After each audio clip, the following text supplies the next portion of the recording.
બે આજ તો વહેલું ઉઠવું પડ્યું. શું કે ભાઈબંધો, હું છું યશ. બે આરોવાળા ભાઈએ મને સવારમાં ઉઠાડી દીધો, લપ કરી ગજબની. પછી આરો ચાલુ કરી આપ્યું. આરો નાખ્યા પછી મેં ફ્રીજ બી ઇન્સ્ટોલ કરી નાખ્યું. ફ્રીજ ચાલુ કરીને જોઈ લેતો. આજે આપણો પ્લાન છે રાઈસ અને મગ બનાવવાનો. મેટ્રોની મજા લેતા લેતા રાઈસ અને મગ બનાવ્યા હતા જાતે. હવે જોઈએ કેવા બને છે કે નહીં, મીઠું મરચું હળદર બરોબર પડે છે કે નહીં જોઈ લઈએ આજે.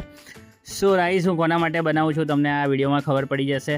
આ માણસો માટે હું રાઈસ બનાવતો હતો. ફાઇનલી મેં મારા રાઈસ અને મગ ધરાવી દીધા છે મારા મમ્મી પપ્પાને સ્પેશિયલી, અને હું રેડી થઈ ગયો હતો. રેડી થયા પછી ખબર પડી કે યાર વાળ તો બરોબર લાગતા નથી. વાળને મસ્ત સેટ કર્યા, કેબનો વેટ કર્યો. કેબનો વેટ કરતાં કરતાં બી સેલ્ફી લઈ લેવાનું નહીં ભૂલવાનું, એટલે સેલ્ફી લઈ લીધી. આ મારી કેબ છે, કેબમાં બેસીને હું જઉં છું.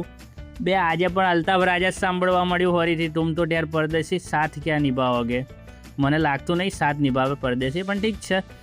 ગરમી તો જો યાર, ગરમી બી ગજબ પડી રહી છે. ફાઇનલી આપણી કર્મભૂમિ પર પહોંચવા આવ્યા હતા. કર્મભૂમિ પર કર્મ કરીએ છીએ. ચલો મળીએ નેક્સ્ટ વ્લોગમાં. Thank you so much.